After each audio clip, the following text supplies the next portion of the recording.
Creepy.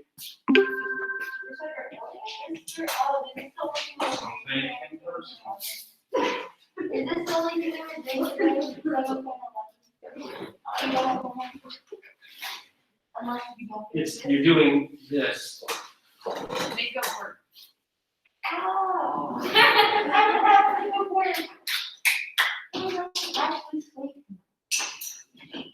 I couldn't last night. I said way at 10 o'clock. That was like the ultimate late night. I know. I had to watch my episode of what's the name of that show? Like she goes back in time. It's in Scotland. She's part of the Oh, I Jacobite. started watching that Outlander. What? Oh, yeah, good. Sauce it up. I wish Just like, yeah. No, it's really good, isn't Yeah, it? I like it. You want season 1? Yeah, It's I pretty watched graphic. Yeah, I watched like 4 episodes. Oh yeah, I'm on season 2. The episodes are really long. They are. So like I got done lugging syrup last night at like 9 something. That was a lot. It was 37 gallons. And then we started watching it really late. Wait, so What's up, Jeff? Outlander. Outlander. It's about That's weird. a woman in 1940, 1939, and she's English. She's in Scotland. And she goes to this fabled place. It's kind of like Stonehenge a little bit, because that's stones. And she goes up there and she accidentally touches one of the stones, and it throws her back 200 years in time in Scotland. So, and it's historical fiction. It's also a love story. And she didn't. She ends up getting married 200, and she's already married in the future, but she thinks she can never get back to the future, so she gets married again. And then she's part of the Jacobite Revolution, and she has the knowledge of like the Jacobites are defeated soundly by the English. She has this knowledge, but her husband in the 1700s forces her back through the stones, so she goes forward in time again to her present day husband, and she's pregnant, and he knows it wasn't his, because she tells him the story of what happened. And it's pretty cool. I mean, and then my kids have I've seen bits and pieces through the whole season, but I've never watched like all through chronologically. That's what happens in my house. I leave for 3 days, and we watch the first episode together, and I leave for 3 days, come back, he's on season 4, episode 1. I'm like, what the heck happened? I can't, I gotta have all the stories. So, I've been getting a lot of secondhand embarrassment from trying to run away. what? I'm at the part where they're like at the big party where they're like knighting the guys. And she's Yes. trying to run away and I cannot. I have to keep pausing it and like processing. Yes, because I keep getting so. Oh, so because it keeps going back and forward? Is that why? To the future and then back in the past? No, like, because she's like trying to run away and I'm like, don't do that. You're going to make everyone mad at you again. Yeah, probably because like she was sort of a prisoner, but she wasn't. She was like a guest of the Mackenzie clan. Because she's a healer. Yeah, and they're like really like she's really good at it because she has knowledge of the future, 200 years. What do you need, Jeff? Tomorrow. No, probably for real, Jeff. Late. I'll take grades Sunday at 6 o'clock at night. Get them into before. Before 6 o'clock Sunday. I'll do 6 p.m. not a.m. I was not out, but all by Saturday. That would be good. Okay. Because that's the time I can sit down. Yeah. All right, sweet. Can you hit the lights, Jeff? Sure thing. Thank you. Okay, so if you're missing stuff, I need it by Sunday by 6. And I've told my family I'm sitting in my office and doing work on Sunday, not boiling stuff. Yeah, he said to hit the lights, not turn them off. Oh, Then. Okay, point me.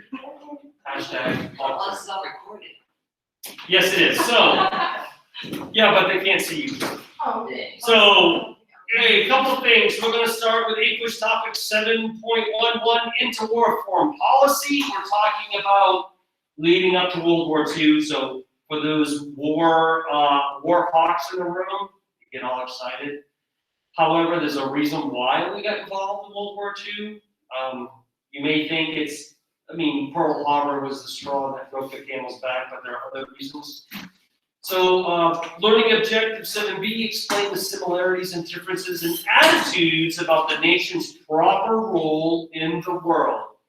So what we're going to delve into here is isolationism, okay, and the other one is interventionists, okay. So isolationist means what? Yeah. Does that mean they want to be like separated from everyone else? They what? What? Does that mean they want to be like just by themselves? Yeah. We don't want to be. We just want to take care of our country. We don't want to get out there and get involved in other people's affairs. Okay, and then you have the interventionists. I assume they're very like face head on. They want to stop problems before they happen, so they get involved in other countries' stuff. Okay, what would you, in today's political world climate, would you call us isolationists or interventionists? I was Interventionists. gonna say intervention. Oh yeah, okay. Absolutely. Yeah, and it doesn't really matter if it's a Democrat or Republican in office, it pretty much is interventionists. What's that? We're involved with a lot of stuff. We are involved with a lot of stuff, that's right. So, and what's the theory behind if you get too involved in doing other people's stuff, what does it cost? And money, okay?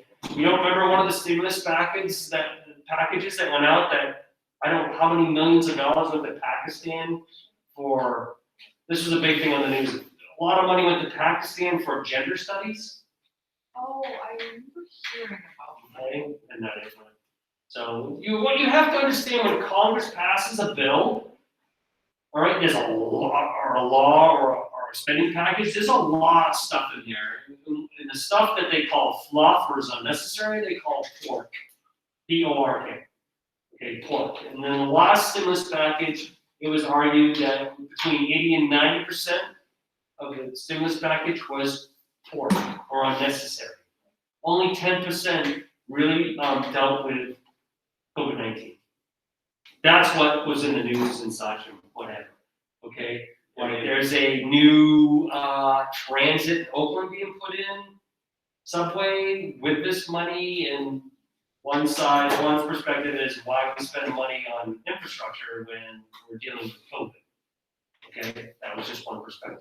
They were hiding little things in the. Yeah, it's called pork. It's called so each little representative had their own little money thrown their way in each state that they represent. So yeah, so the Maine get a lot of money, Maine get a ton of money for a lot of different stuff. So let's go back to this time era. Okay, isolationists deeply regretted U.S. involvement in World War I, wanted to stay out of World War II at all costs. Interventionists wanted the U.S. to prepare for World War II involvement. Okay, we're going to do the handout after we watch Heimler's history. Okay, and I want you to work in groups. We'll go over that together. You'll fill it out. And then if you have any missing work or caught up, or if you're all caught up, okay, that's your time to do with what you would wish. But if you have missing work, that's the time I suggest you do the missing work. Because I'm here, I can answer questions. All right, so Heimler's history and We'll be going through Unit 7 of the AP US History curriculum, and in this video, we're going to look at American foreign policy between both world wars. So, if you're ready to get them brain cows milked with semi-isolationist fervor, then let's get to it. So let's focus this effort with our learning objective, and it's this. Explain the similarities and differences in attitudes about the nation's proper role in the world. So after the end of World War I, American foreign policy largely slid into isolationism. And this just means that Americans had had their fill of European entanglement in the Great War and just needed some me time for a while. And the fact that Americans wanted that on the whole is evidenced by their choice of president in 1920, Warren G. Harding, who ran on the campaign promise of a return to normalcy, saying, America's present need is not heroics but healing, not nostrums but normalcy, not revolution but restoration, not submergence in internationality but sustainment in triumphant nationality. Now, let me illustrate the outcome of this desire for isolationism in terms of foreign policy. First was the increase of tariffs, which again are taxes on imported goods. In 1922, So there's that T word again, tariffs. Do we hear that in today's news? Yes, we do.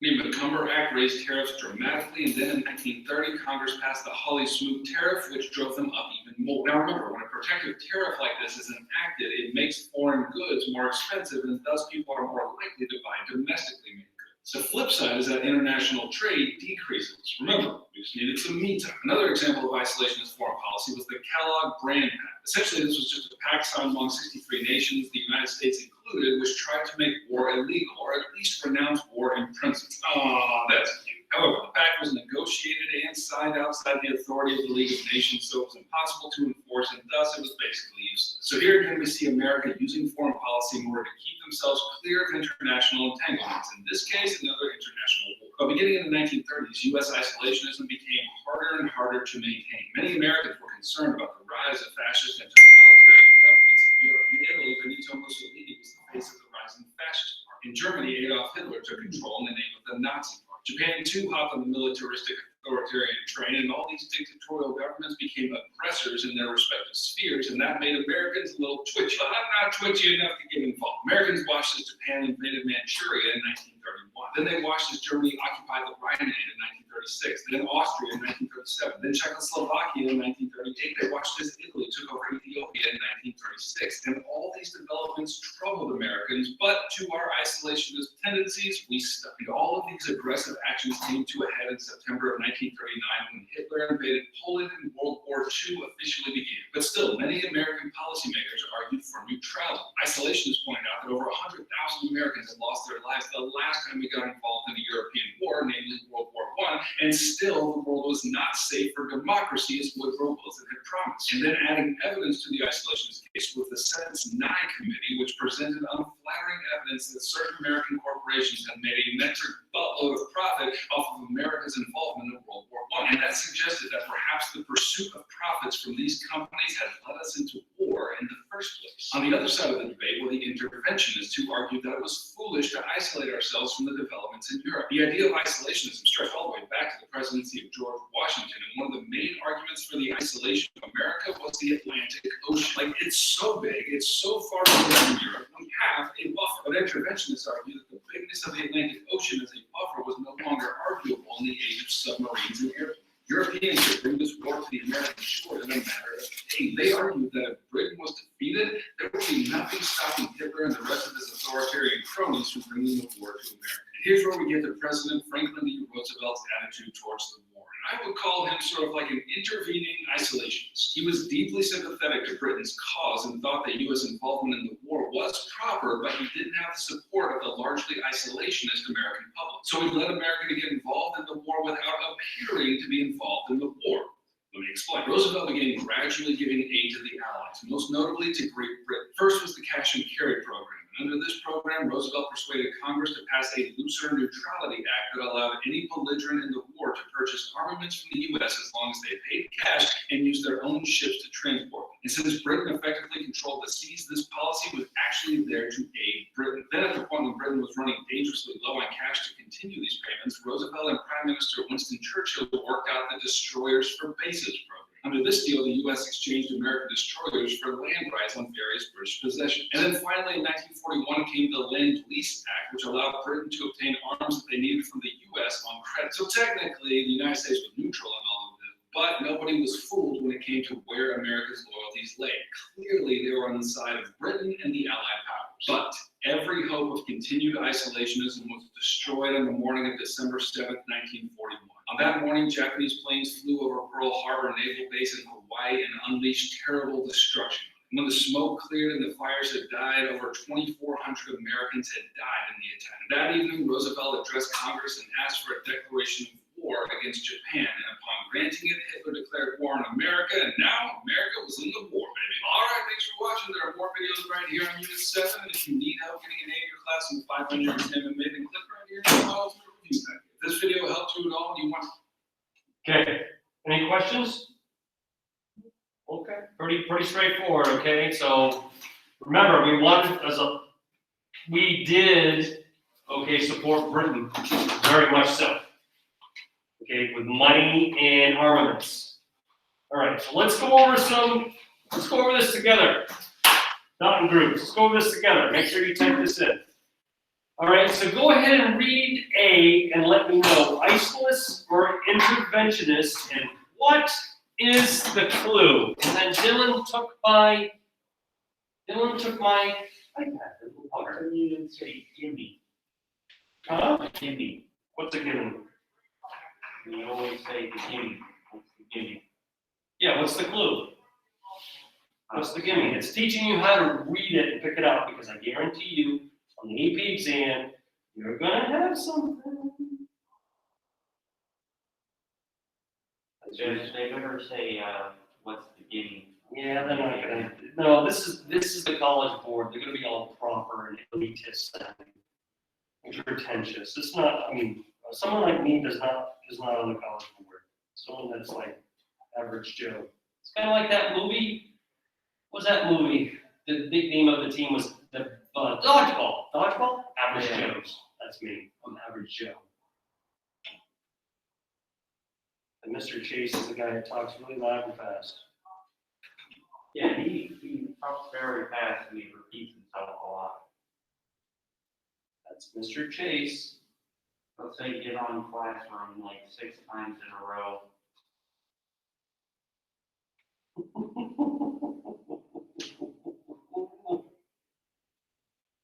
I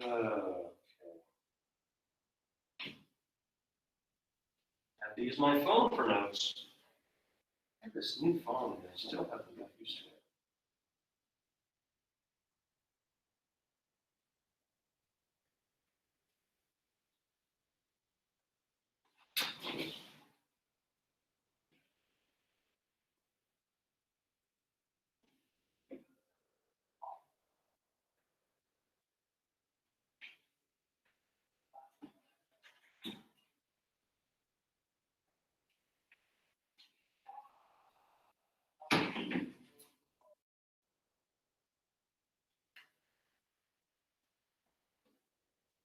Hmm.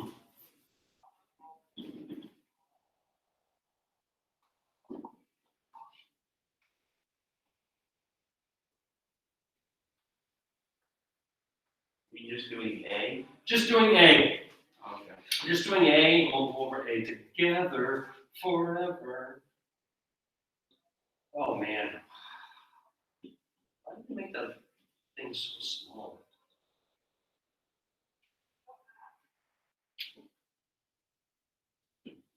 Right? Are you trying to record the screen by the way to like blurry? It's blurry? Yeah, it's just like, Wow, that's blurry. Thanks, Zach. Not sure why it's blurry. Do you know why it's blurry? There it goes. There it goes. Do.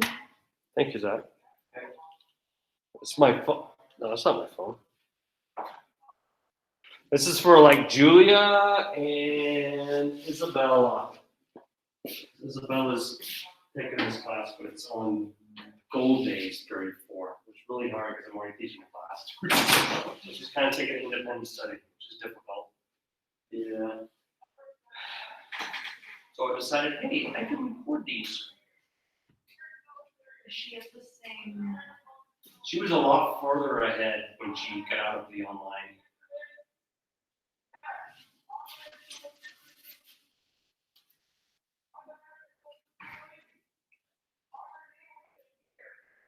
Well,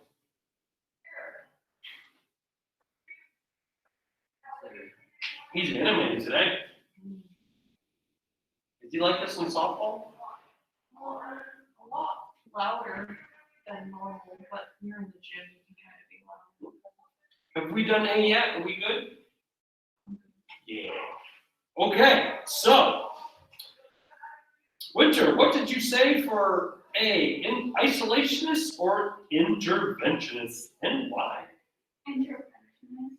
Okay. It talks about preventing and saving and like it was,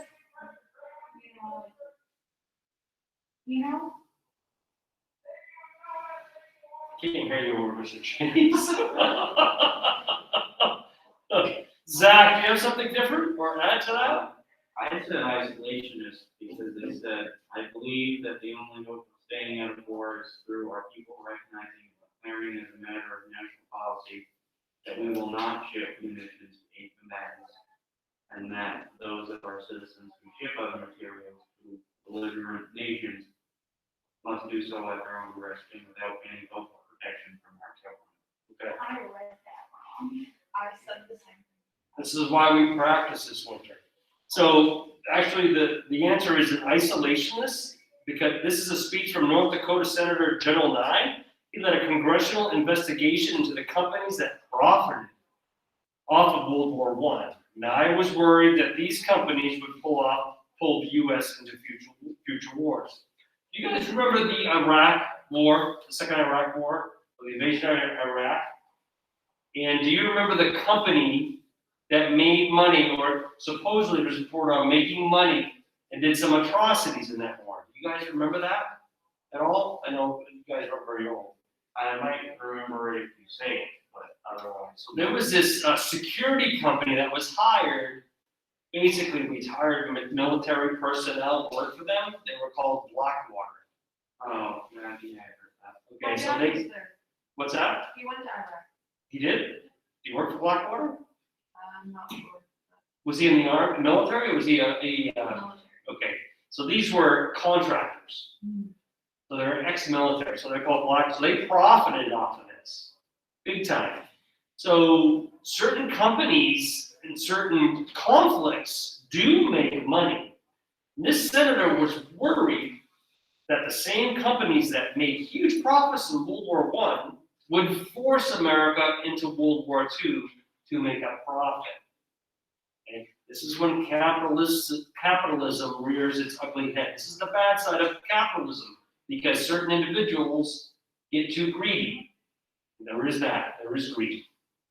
Okay, so the answer is isolationist, okay, and Zach gave a good clue.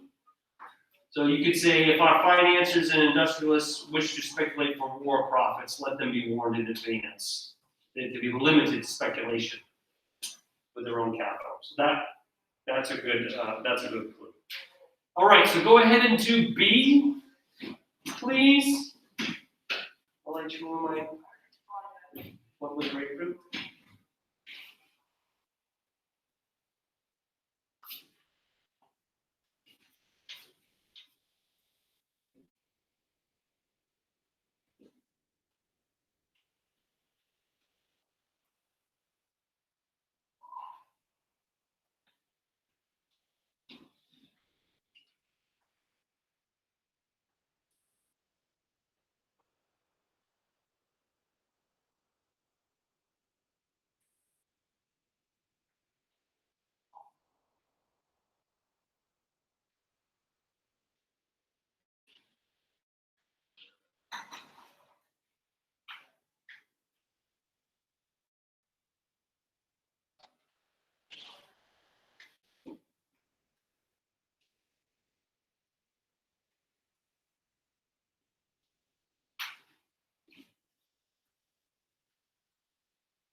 So anybody wanna, if we're all done, does somebody wanna give their piece on B, Sabina, before you fall asleep and yawn? I know, it's a rainy day, we need caffeine. I had interventionists. My clue was the peace-loving nations must make a concerted effort in opposition to those violations of most ignorant humane rights. They are creating a state of international anarchy and instability from which there is no escape through mere isolation and neutrality. I'm sorry, what was your isolationist or interventionist? Good, anybody have anything different? I had differentialist, but I had different evidence. I took the last line where it says, when an epidemic of physical disease starts to spread, the community approves and joins in a quarantine of the patients in order to protect the health of the community against the spread of the disease. I look at some of them. They basically just call the hockey the disease. It's an analogy. Okay, so they is FDR who said this, Franklin Delano Roosevelt. It is an interventionist. Okay, and it's a piece from a speech that FDR had given after Japan waged war on China. So in other words, when they invaded Manchuria, which was 1931. Okay, what year did we enter the war?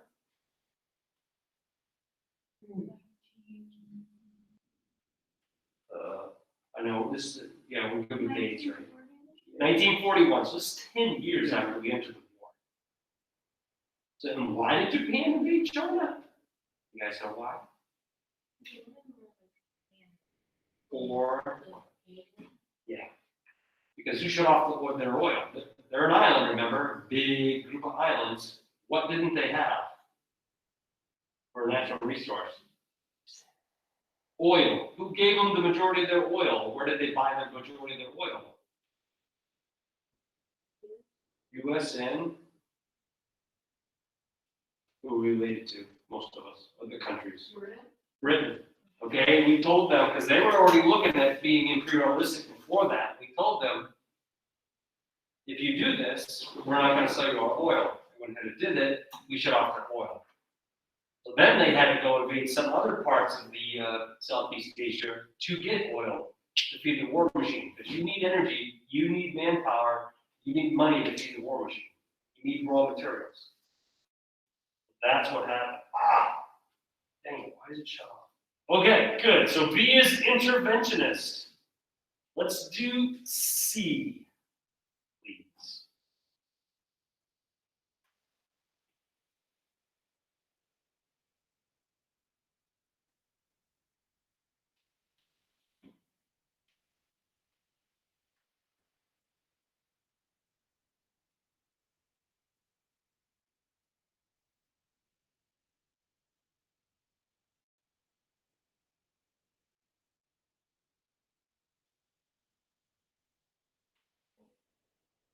I wonder which one this is.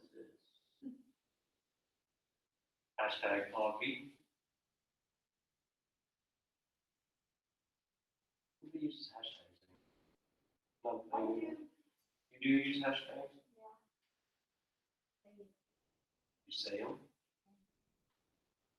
I enjoy the hose analogy. That's the thing. So Zach, that's the highlight of my notes, was the hose analogy. Yeah.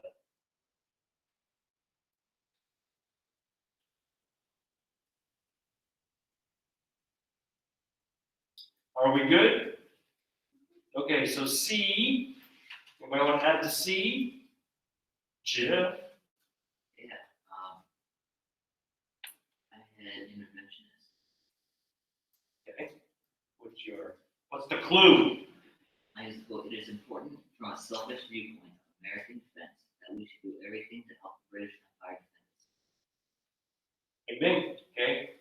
Pretty straightforward. So C is interventionist. FDR uses a fire hose analogy in his speech to try to convince the country that they should lend resources to Great Britain. He's also trying to get the country more prepared for the possibility of war. Yes. And when he talks about like, when he says he does not say his folks cost $15, is he talking about how they made them pay them for the resources?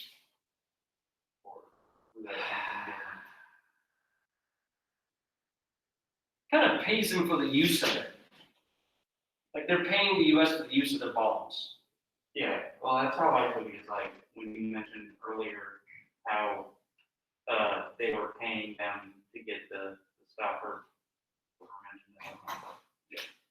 You know, that, Yeah, I mean, and then it kind of like up in the ante. So first Britain came over and got the ammunitions and took them back to Britain. Then as the war went on, we started shipping them over on our ships. And this is when the German U-boats started wreaking havoc with American shipping and such. And in World War I, actually, a couple passenger liners sank. One of them was the Lusitania in World War I, which ironically we called for war. We didn't get into World War I until 2 years after the sinking of a passenger liner. There are other passenger liners that sank, but that was the big one, the Lusitania, off the coast of Britain. A lot of innocent people died on it, but it was carrying munitions to Britain. That was World War I.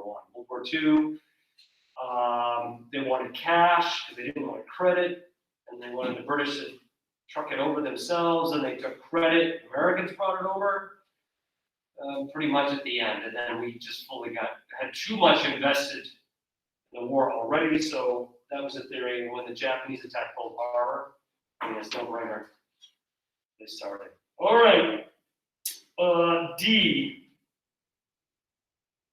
Go ahead and do, oh, you already did it? Yeah, I did. Oh, Bella, go ahead and do D. I said isolationist because it says, for us, this is an emergency as serious as war itself. We must apply ourselves to our task with the same resolution, the same sense of urgency, and the same spirit of patriotism and sacrifice we would show were we out there. Okay. Anybody have anything different? Okay, Sabina, why did you say?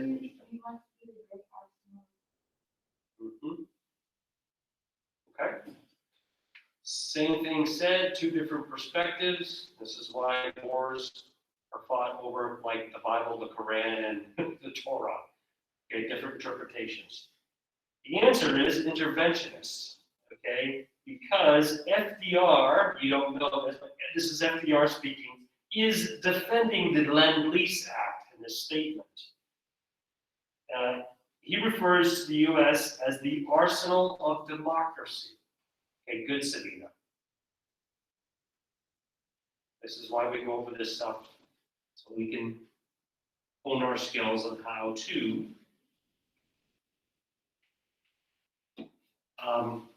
interpret these things, because you're going to get a thing, even in your multiple choice questions, you're going to have what do you call it, excerpt. You're probably going to have 3 or 4 multiple choice questions on the excerpt. Just like I go back to the one where the female Spanish, the Spanish women came over and they did all the work, and they were going back to the king and saying, we need a piece of property too, because we just did as much work as the men. You guys remember that one? That sticks in my mind. Yes, Zach?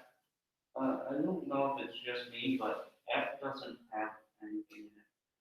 You have to move it down. That is like, I'll scroll down. Right there. That's a famous one.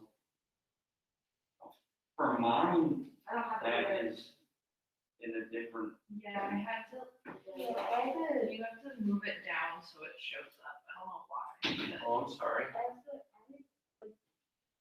And I put it in like, in the blog, but actually. I just deleted it. So now we get to interpret propaganda. This photo.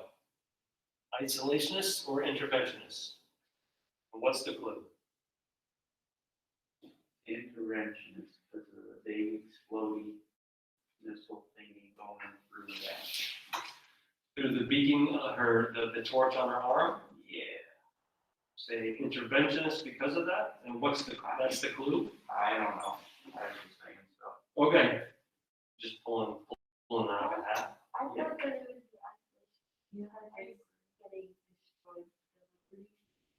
Liberty, and what does the Statue of Liberty represent? What did William Wallace say to the British? Freedom. Freedom. You ever seen Braveheart? Oh, I didn't know that. what? You've never seen Braveheart? I have. Yes. You need to go watch Braveheart this weekend. Just take Yeah, I'm not gonna show it again. We're watching completely different movies. So, yes, E, isolationist. Okay, the America First Committee wanted to stay out of World War II. You guys don't know this, okay? Maybe you read it. So Charles Lindbergh was associated with this committee and was concerned that the involvement in World War II would ruin the U.S. That is his plan. That's, yeah. So basically, the thingy, I don't know, it's a missile or a rocket. It's not great painting, but it's destroying the Statue of Liberty's flame, which stands for freedom, liberty, pursuit of happiness, that's whatever.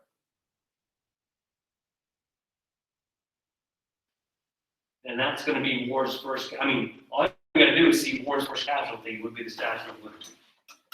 So isolationists. And the clue could be war's first casualty or Statue of Liberty's. I kind of interpreted it when they said war's first casualty, it's like our needs and our freedom needs to be safe. before we go. Okay. I could see that. I thought that war was he was like, because of the war, we lost.